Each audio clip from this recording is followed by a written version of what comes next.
Hello everyone, welcome to another video. Wait, is this another video in English? I think we're doing another video in English. Well, it could be worse. По крайней мере, мне не нужно изучать русскую грамматику для этого видео, and that is bloody brilliant. But don't worry, as you can see, we've added subtitles, so you can completely understand me. Today, we're going to be talking about the main differences between British English and American English. And we've got a lot to talk about, guys. By the way, I advise you to watch this video until the very end, because there will be a competition where you can win 1 month's premium access to the ED Words app. The terms of this competition are very easy. First of all, you need to watch this video until the very end. Second of all, you need to leave a like on the video. Third of all, subscribe to the channel. And the fourth thing I will tell you at the end of the video. You are, of course, on English Dom's YouTube channel. My name is Bradley. I'm your native English teacher from London. Let's get started.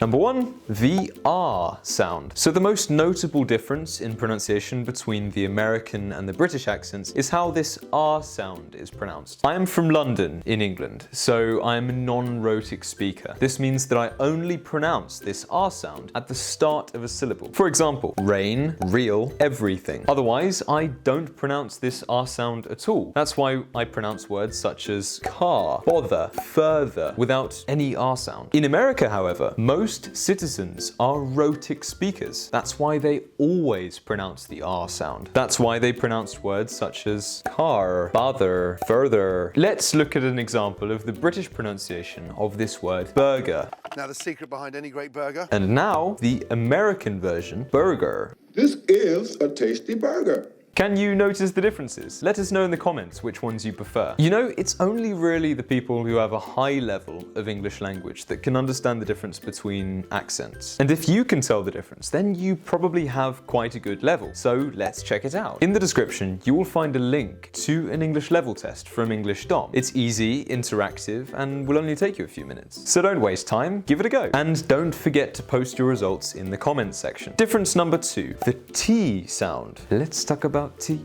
baby. Let's talk about you and me.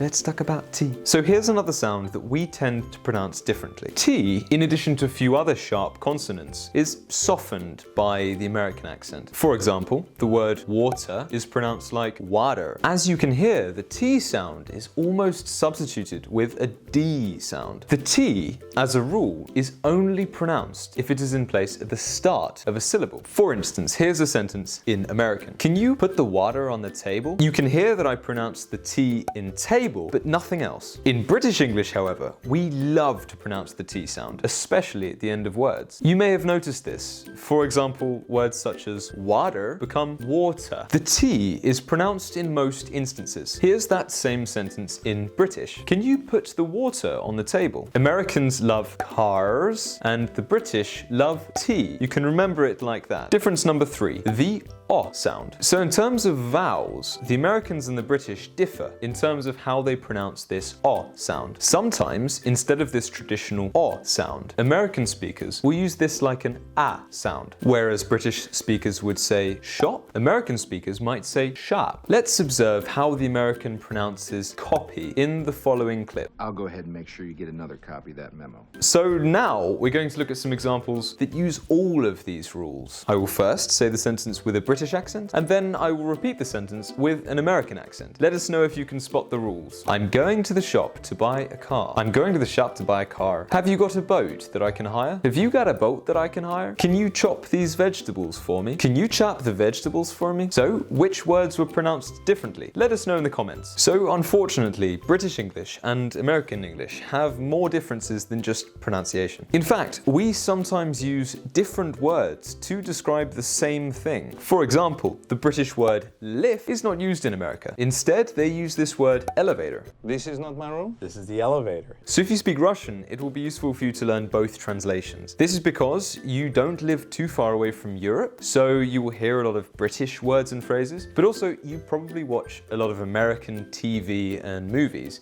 so you will probably hear the American variants as well. So let's start with our first word. The Russian word divan is translated either as couch in American or sofa in British. Americans also have this funny phrase, couch potato, which basically means somebody who sits on the sofa all day long watching TV. Everybody shout KO that it's nicer. Mr. Couch Potato, just like her. Now, in England, we don't have this phrase, or we rarely use it, because we're a little bit more active than our American cousins. Okay, let's move on to our next word. Produkty is either translated as groceries in America or shopping in Britain. In America, they would say something like, can you go and get the groceries from the trunk? Whereas in England, we would say, can you go and get the shopping from the boot? Now, this brings me on to another word. Trunk in American means boot in British. But what does this mean in Russian? Багажник автомобиля. Okay, here's another one for you. The Russian word apteka is either translated in Britain as chemist and in America, drugstore. I don't pick up people in drugstores every day. Now, these words in particular are very useful. For example, if you find yourself in LA and you ask somebody where the nearest chemist is, they might not understand you. On the other hand, in London, if you ask somebody where a drugstore is, they might try and sell you marijuana. Anyway, here's another one for you. Casa. In British English, we call these tills. Now, in American English, they call them cash registers. Hey man, you think you can open more than one register? There's like 1,000 people here. So instead of this, in England, we would have said, there are supposed to be 3 tills open. Guys, the differences between British and American English are so much larger than those already discussed. As a matter of fact, I have an American friend that I can invite to the show. So let me know if you would like her to come on the next episode in the comments, and we'll see what we can do. In fact, we could do a whole video on lexical differences. Also, don't forget to check your level of English with the English DOM level test. You can find a link to it in the description. It's easy, interactive, and will only take you a few minutes, so give it a go. Now, as I mentioned at the start of the video, here shall be the last condition of the competition. In the comments, you should write 3 words in British English that are different to the American English counterparts. However, you must give the translation. We will choose the winner randomly in the next video. Anyway, that's it for today. I hope you've enjoyed another English video, and I'll see you in the next one.